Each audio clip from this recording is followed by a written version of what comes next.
The Tom Woods Show, episode 802. Prepare to set fire to the index card of allowable opinion. Your daily dose of liberty education starts here. The Tom Woods Show. Folks, if you're searching for a gift for that shaver in your life, then check out harrys.com, where you can get a holiday shave set that's thoughtful and practical.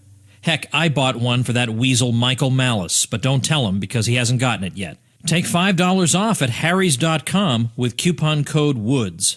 Hi everybody, Tom Woods here. Very glad to be talking today to two identical twin brothers, Tim and Joe Brochu, who happen to live on opposite ends of the earth from each other, and who together do the Anarchitecture podcast, which you can check out at anarchitecturepodcast.com. According to their site, the Anarchitecture podcast explores the built environment through an anarcho-capitalist lens. Tim Brochu is a registered architect with 13 years' experience. His brother Joe is a mechanical engineer based in Adelaide, South Australia. All right, let's turn now to Tim and Joe. I'm looking at some notes, and we could easily be talking for days on end, and maybe we should do that and split it up into multiple episodes. I listened to an episode of the Anarchitecture podcast that went into a lot of some of the basic and frankly somewhat mundane sorts of things that human beings do, like getting their garbage picked up, and you went through and tried to explain how these sorts of things could be handled in a non-state environment. Now, you guys are, one of you is an architect, and the other, Joe, how would you describe your line of work? I mean, you're an engineer, but what kind of engineer? These days, I'd probably call myself some sort of a multidisciplinary engineer. My education was in mechanical, but these days I work a lot with power stations, so I've picked up a bit of electrical along the way as well. All right. Now, in dealing with other people in your respective professions, do you find that there is an ideological slant that is common to people in your respective fields? Tim, why don't I ask you first? Yeah, I would say with architects, I actually found an article recently where somebody had studied this and found that architects were one of the most kind of left-leaning professions out there. Really? And I think there are a few reasons for this. One is that just kind of demographics. For whatever reason, a lot of architects and architecture firms are in cities where the demographics tend to lean more kind of Democrat voting. But I think there's also kind of a deeper mindset that architects have where just because of what we do and the way that we look at the world, I think we have a natural sympathy for kind of central planning because, you know, we look at the world and we want to improve it when we try to find ways to make it better. And so I think that the natural instinct for an architect is to look at a city and want to just reorganize the whole thing kind of in their image. So for one thing, I think that does make them kind of lean more towards statist and possibly leftist type of solutions. But I think that also opens up the possibility for introducing more libertarian thought to them. Because for the same reason, they are kind of forward-looking and sometimes even idealistic and utopian. There have been a lot of famous architects who have put forth utopian visions of the world. And we're not necessarily trying to get to some kind of utopia with the ideas that we're promoting. But I think that architects are receptive to kind of out-of-the-box ideas, and especially ideas about how society can be organized and how that's reflected in the built environment. And with engineers, I think they're a bit more of a mixed bag politically. For one thing, engineers, their favorite thing to do is to tell you why something won't work. And I think this makes them very good candidates to be libertarians. Now, engineers, of course, like solving problems using kind of complex chains of reasoning. And so I think that they'd be receptive to some of the ideas that we present, especially with Austrian economics and kind of libertarian property rights theory and all that kind of thing. You know, they like to take things apart, find out how they work, and to break them down into kind of the root causes. All right, now let's talk about where the two of you are. You guys do a podcast together, and yet you live not exactly next door.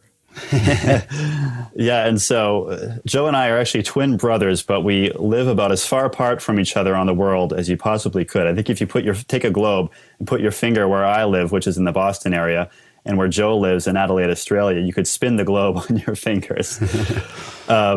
And so that creates a challenge for us making the podcast because there's such a big time difference between between where we live.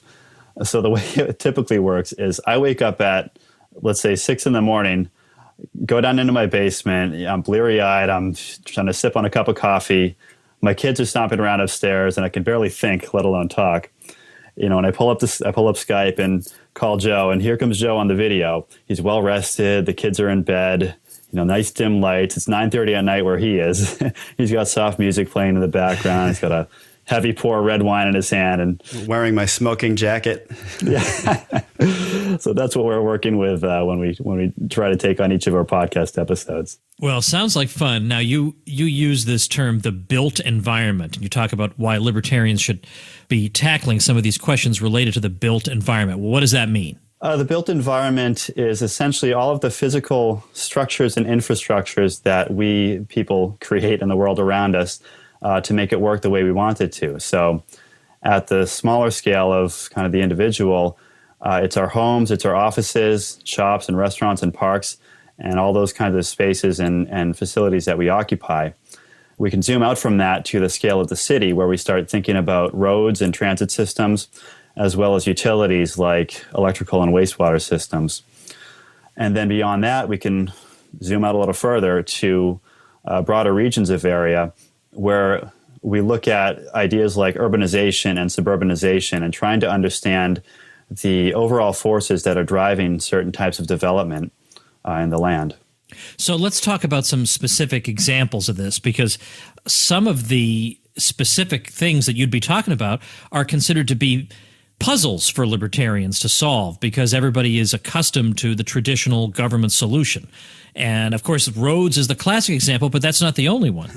Yeah, I mean, one thing with the roads is, we've got the joke about, who will build the roads, which to libertarians is just kind of a throwaway joke. But to everybody else, it's this baffling puzzle, that they think that in an anarchic society, it just wouldn't happen, that everyone would have to be walking from one place to another. And of course, that's pretty ridiculous. So and I think one way to answer that is to ask back, who do you think might build the roads in such a society? I mean, one thing about that is, the next time that person's sitting in traffic, instead of thinking, why don't they build more public transport? Maybe they can start thinking about, why hasn't supply met demand on this strip of expensive capital infrastructure that I can use for free? Yes, as soon as you start asking the question that way, you're halfway to the answer. That's right. So I mean, that's one thing about these built environment issues is that there's a lot of issues that people are really familiar with. Obviously we all experience the built environment every day. And so if you can kind of plant some of these seeds, you can really get people thinking, a bit more creatively than just relying to this default of, the government can provide it through taxes or something like that. Part of our goal with our podcast is it's kind of twofold. One is to bring these ideas of libertarianism to people like architects who are interested in the development of the built environment. And the other is to get libertarians familiar with what the discussions are that are happening within the development of the built environment. We see this as a way to, a lot of libertarian ideas and theories and discussions are very abstract. We talk about legal systems and insurance companies and all of this stuff, where when we start talking about the built environment, these are really concrete, tangible things that people can understand viscerally and kind of grab a hold of. And they also tend to be things that are not really politicized. New developments in the built environment often happen at the local level. And, if somebody wants to, it would typically be a city or a local government, wants to, let's say, build a new road somewhere, that's not really a politicized issue. It's not a left or right issue. It's just more of a pragmatic discussion. And if libertarians can be involved in those discussions, then I think that's a good forum for libertarians to start to get their ideas heard and understood by normal people. All right. Well, hold on a minute. I think of ourselves as being sort of normal people, but I understand what you're saying. Well, speak for yourself, Tom. Yeah. All right. So I listened to one of your Anarchitecture podcast episodes, as I say, where you were going through some of these specific examples, and I really liked the way you dealt with it. I thought, okay, this fills a real gap. These guys have thought through a whole lot of possibilities, everything from public parks to garbage collection, all the way down the line to some of these things that we all know we need, but it's not necessarily obvious how we would get them. So give me a few examples of these sorts of things and show me how you would use libertarian thinking to come up with a good libertarian solution. Well, I think one example that I think most people would agree is pretty essential is something like sewage treatment. And of course, the way that this is done in most cities and suburban areas is, of course, you've got this centralized system where you've got pipes coming out of your house and making their way towards a common sewage treatment plant somewhere.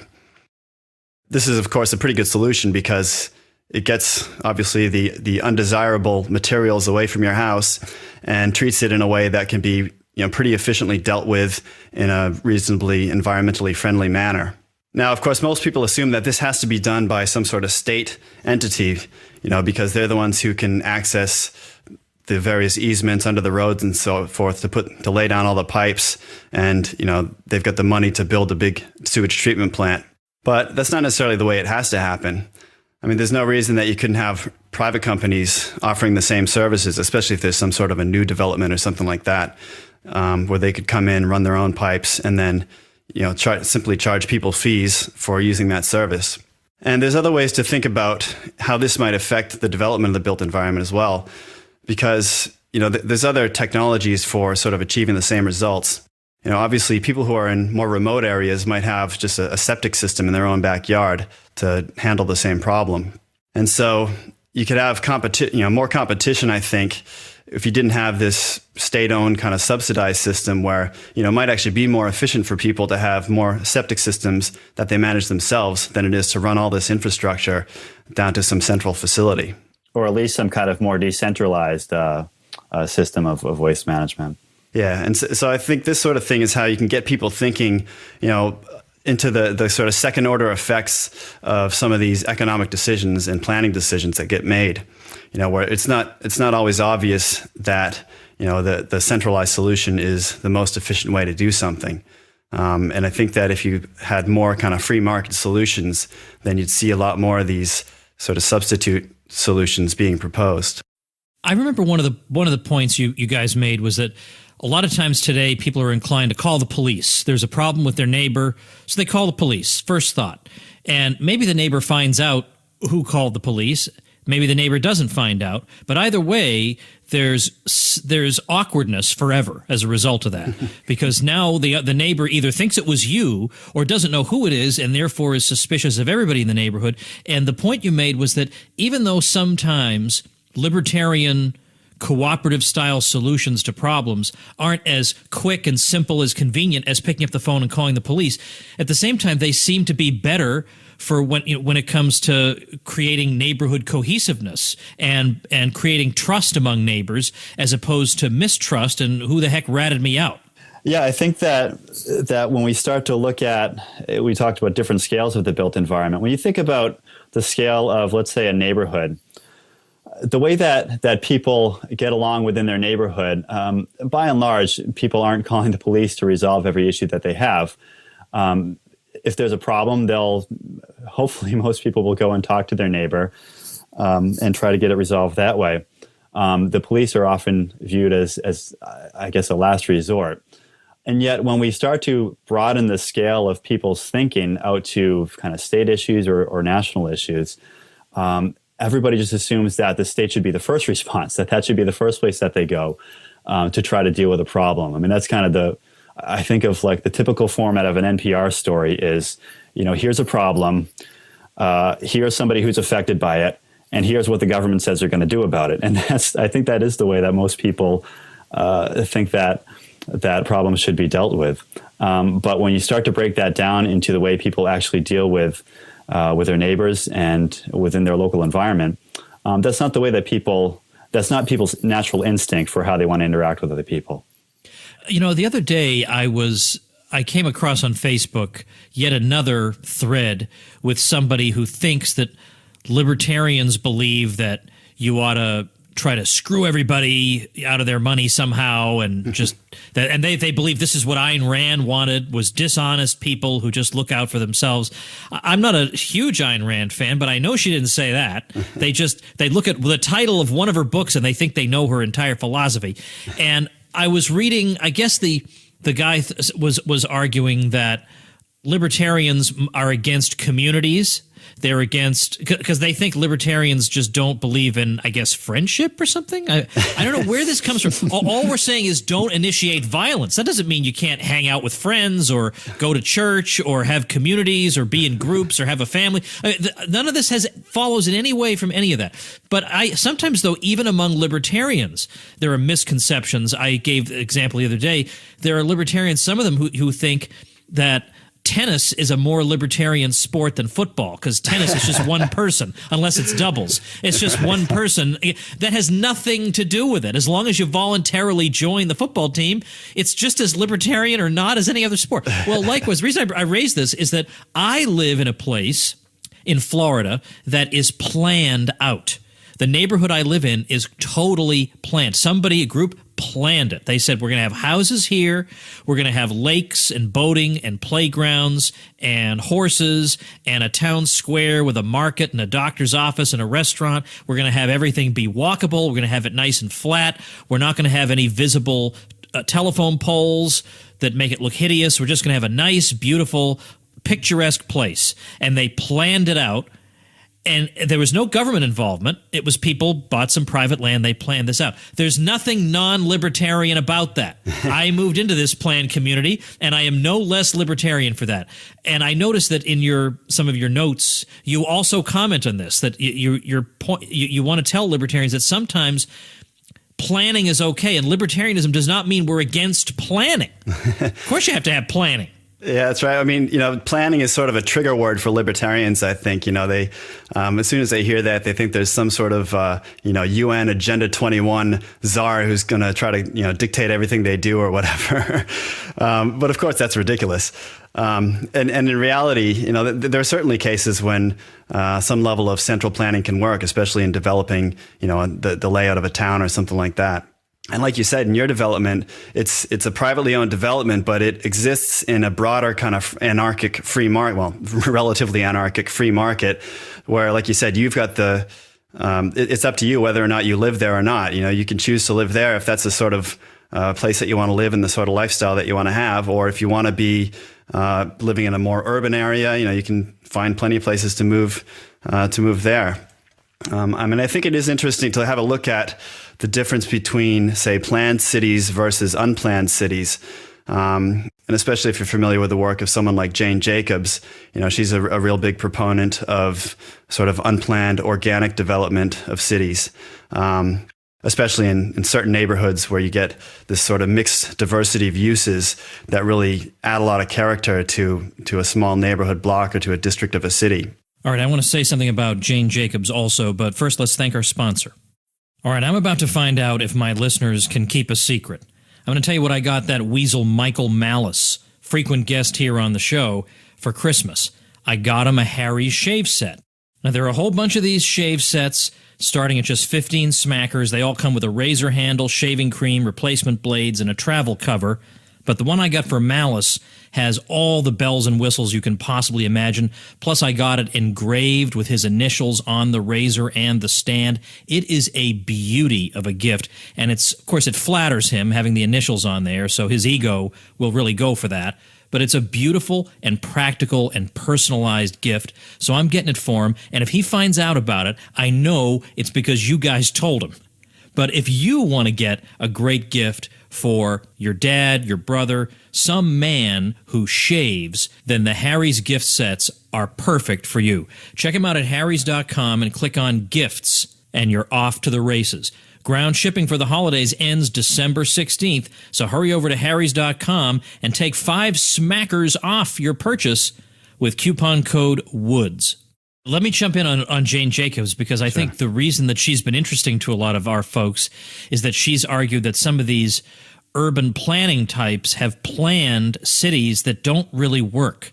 and that some of the reason that you get a lot of crime is that they've planned cities where there aren't enough eyes on the street. It's not a naturally occurring organic thing. It's a planned thing that seems like it would work to an intellectual, but doesn't actually work for real people.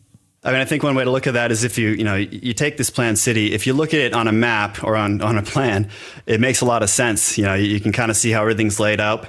It looks like it's really efficient to get from one place to the next.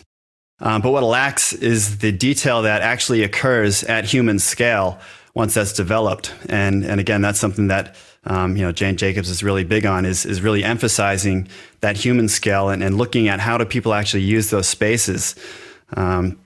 And what are some of the different uses that they come up with? And again, drawing from these uses, what effects does that have on how the city develops and the sort of I guess you'd call them positive externalities that develop, like you said, eyes on the street. And you do have this community developing as well. And I think Jane Jacobs, the way she approaches this stuff is very Hayekian. I mean, I don't really know if she was reading Hayek at the time she was writing this, but I think it's actually a way that you can use kind of the ideas of Jane Jacobs to introduce the idea of kind of Hayekian self-organization, even to people like who would be more left-leaning. I think there's a bit of common ground there between people on the left who like to live in cities, who benefit from these sort of Greenwich Village style neighborhoods. As well as people who are libertarians who kind of instinctively can appreciate this sort of organic, unplanned development. One thing that's important to think about there when you talk about planning and the type of community you just described, Tom, there's a difference between planning, kind of setting the guidelines for an area, and actually mapping out and drawing the whole thing. So some of those utopian kind of plans, I guess you'd call the modernist plans from the mid-century that Jane Jacobs was reacting to. Some of them were very, they took zoning to an extreme. So they would have everybody parceled out into different areas according to what they were doing, whether it was a residential area, a commercial area, even a separate entertainment area, a separate government area. And the idea was that there was this rational organization of society, but as Joe said, that's just not the way that people actually interact. And what really makes cities and streets successful is not necessarily the overall plan, but the individual businesses that pop up within that plan. That's what keeps people coming back. It's not that they want to go and see this grand public space one more time. It's that they want to go to that little coffee shop at that food truck that they know they can find there. So again, that it gets back to Jane Jacobs' points about focusing on the individual and the human scale.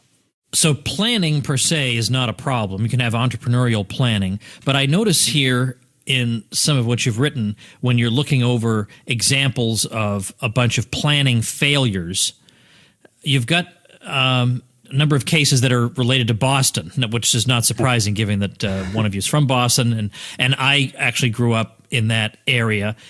Can you flesh out some examples of failed planning and what the root of the failure was? Yeah, I mean, talking about Boston, I think probably most people, especially Bostonians, would agree that one of the biggest kind of urban planning failures in the city is Boston City Hall Plaza. This was an area where in the 1960s, it was one of these more organic type of neighborhoods that Jane Jacobs might promote, although it had fallen into, I guess you'd call it, some blight and disrepair. But the whole neighborhood was razed and taken down to build what is now just a sea of brick, this huge open plaza. And in the middle of it stands this oppressive, brutalist concrete building, which is Boston City Hall. And when you walk in there, it just feels oppressive as you're walking through it. You just imagine all these little bureaucrats kind of peering down at you from 6 stories above from these little windows. And I think the idea there was that if you built this grand civic space, that, if you built it, that people would come and just want to mill about the halls of government, and be engaging in civic discussions, maybe like the Roman Forum or something. But of course, the reality is that you go there and it's just a wasteland. There's nobody there. The only people you see are the people getting off at the T-stop, walking down the steps down to Quincy Market, which actually is an active used space that people use. In fact, the only time I've actually seen City Hall Plaza truly being used was in 2002 when the Patriots had won their first Super Bowl and they had a duck boat parade that ended there, and they had a big rally. So apparently that's what it takes to get people to activate the City Hall Plaza, is for one of Boston's sports teams to win a championship. Yeah, that's funny. And now that I think about it, of all the time I've spent in Boston, I don't think I've ever been in City Hall Plaza. Well, you're not missing much. Yeah, apparently not. Well, I don't feel so bad. All right, I don't. Oh, you know what? I feel like as long as I have you guys on here, give me an effort to try to help us understand the road question. I mean, I've had people talk about it before, and yet even I only feel like 80% satisfied. So what do you say about the roads? Who wants to take that one? Yeah, I'll jump on that, Tom. This is Joe. Yeah, I mean, of course, Walter Block's written the book, The Case for Road Privatization, which is probably the Bible on this topic. And actually, I'll admit that I haven't myself read that whole book, but I'm familiar with quite a few of his arguments. But essentially, there's a very similar pattern here to any of these other issues that we discuss, where once you start asking the question of, who should own these roads, who actually is qualified and experienced enough to build them, and how do you make that work? I mean, I think I've heard you say before on your show, it's basically, it's not like someone's going to build a store somewhere and there's going to be all these people living in a house somewhere else, and they're just going to be thwarted from from finding each other because there's no roads between them. I mean, obviously they're going to find some way to make that happen. And of course, there's a number of different ways in which this could happen. Obviously the store themselves might be interested in building a road out to where their customers are, and they might even fund that themselves. And this is a similar concept to something like parking validation, except it's maybe extended out to road validation. And of course, another much kind of simpler and more obvious way is just to have toll roads where people can drive around, and maybe you've got a little easy pass sort of thing on your car, and wherever you go, you get pinged on your credit card for the amount of roads that you've used. And there's, of course, different commercial models that you can use to price this sort of thing. So you could have some sort of an unlimited subscription service where you've got access to all the roads in a town. Maybe you've got some sort of, you can drive 500 kilometers in a month or something like that. And then if you need more, you can top it up, just like a mobile phone plan. I think one interesting way to approach all this stuff is to think not so much about the technical solutions, but more about the commercial solutions. So really, you're not necessarily thinking, okay, well, how are they going to build a road? I mean, everyone kind of knows how a road is built. What's much more interesting is how are they going to fund that road and keep it viable so that the people who want to use it can keep it running. Yeah, and beyond the economic case for privatizing roads, one thing that we're actually exploring in the current episode that we're working on is the question of rights to the road. So even if you have a private road, how do we know that they're going to open up that road to everybody who might want to use it?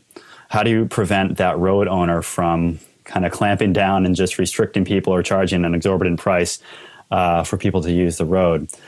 And one thing we're exploring is challenging the kind of orthodox anarcho-capitalist idea of property rights. Not that we want to give up property rights by any means, but we're looking at the idea of different uses of land. And in other words, that rather than homesteading a piece of property and that's yours and you have all the rights to that property, that it may make more sense to allow for a legal system that allows for homesteading of uses of the land. So for example, it might be possible for somebody to homestead a piece of land that they're going to turn into a road, or at least they're going to claim ownership of that land.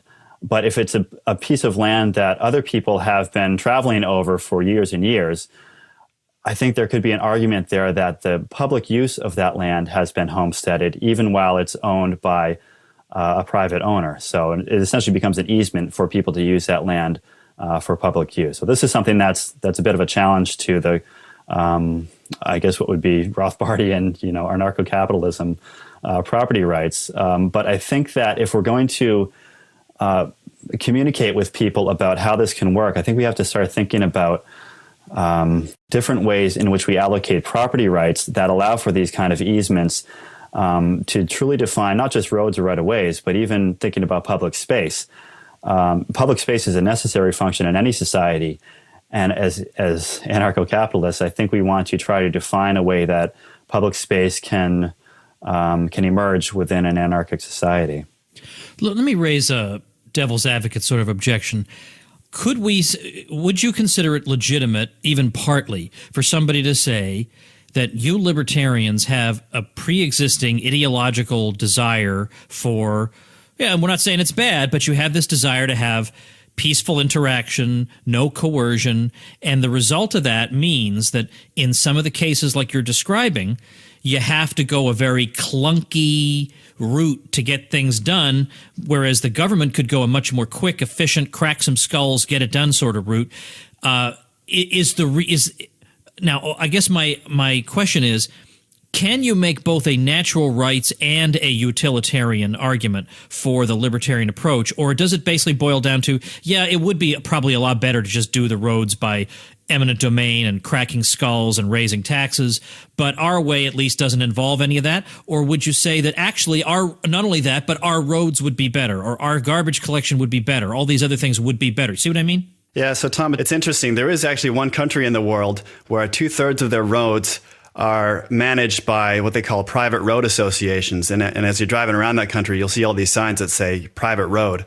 Now, it doesn't mean that it's a private road in the sense that the public can't drive on it. What it means is that it's managed by these private road associations. And so I'll give you 3 guesses as to which anarcho-capitalist utopia this country might be. I actually don't know. Well, I think most Bernie Sanders supporters would be shocked to learn that this is Sweden. Wow! And so, so now I think we've discovered the real reason why Sweden's so great. You know, it's not because they've got socialism; it's because they've got private roads. Very interesting. Okay. Yeah, I think, Tom, to give a broader answer to your question, one problem that we face as people who are promoting a more kind of libertarian society. For one thing, we have to define what that society would look like in the end game. But the bigger problem is describing how do we get from here to there. And so that gets you into a process of privatization or divestiture of government assets, where we already have this framework of land ownership and of management of services within the built environment that's really hard to break down. So I think one of the challenges for us is to define how a kind of divestiture process might happen that would allow those things to come into private hands. And again, when we say private hands, that might mean that every taxpayer or every citizen gets some share of ownership of a particular road or a highway or a park. And so I think there's a lot of interesting discussion that can happen there about not just defining what the big picture is for an anarchic society, but also how do you get from here to there. And that presumably is a good chunk of what you guys are talking about.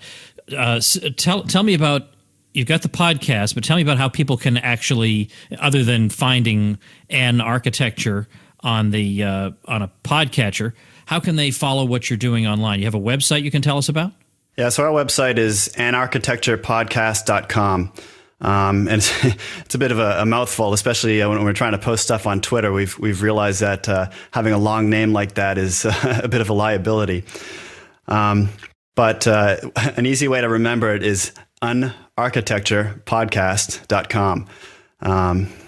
So on that website, we've got, of course, the podcast, but we also do some blog posts. We do the occasional silly meme. And then we're also reasonably active on Twitter. You know, we might share some articles on there and do a bit of commentary. So our Twitter handle is anarchitecturep. And of course, you can find that on our webpage as well. One thing we try to put up on Twitter is finding kind of real world success stories of people who are doing or coming up with the kind of solutions that we're trying to promote on our podcast. So we'll try to find examples of people who are finding ways to develop the built environment where they're not relying on or possibly outright rejecting the typical government approaches. And in fact, one of these I think that we tweeted, Tom, was your donor C house that your listeners contributed to build. So we thought that was a great example of individuals taking initiative to make a change that they want to see without relying on government.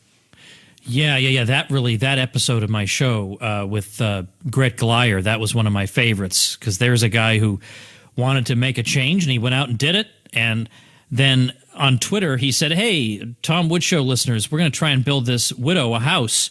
And within a couple of days, they had raised the money to build a house. Now they've already made a video of people showing us the house and the family walking through and showing us the inside of the house. It's unbelievable what's going on. And the idea that we could do that, we could coordinate halfway across the world. We could coordinate the building of a house, donate the resources for that, but we couldn't lay down some tar from your house to a store? Really? You have that little confidence in mankind? Anyway, all right. So anarchitecturepodcast.com is where people should go. I'll have that and your Twitter up at tomwoods.com/802. Thanks, guys. I appreciate what you're doing. Great. Thanks a lot, Tom. Thanks a lot, Tom. All right, let's talk about what's coming up tomorrow for episode 803. It's Peter Schiff returning to the show, and I solicited questions from the supporting listeners in my private Facebook group. If you have not yet joined that elite group of wonderful individuals, then become a supporting listener of the show over at supportinglisteners.com. You'll be amazed at all the goodies I give you. It's unbelievable, the stuff I give away if you help me out. So supportinglisteners.com, and you'll be part of the cream of the crop of the human race. What can I tell you? Anyway, that's where I went to try to get some good questions for Peter, so we're going to ask him some questions. So that'll be a lot of fun. I have some other guests lined up that I was inspired to invite thanks to the supporting listeners coming up with, frankly, ideas I wouldn't have thought of. So we got some juicy ones coming up. I'm going to bring Lou Rockwell back again next week by popular demand. So a lot of great stuff coming up. Check out supportinglisteners.com, and I'll see you tomorrow. Become a smarter libertarian in just 30 minutes a day. Visit tomwoods.com to subscribe to the show for free, and we'll see you next time.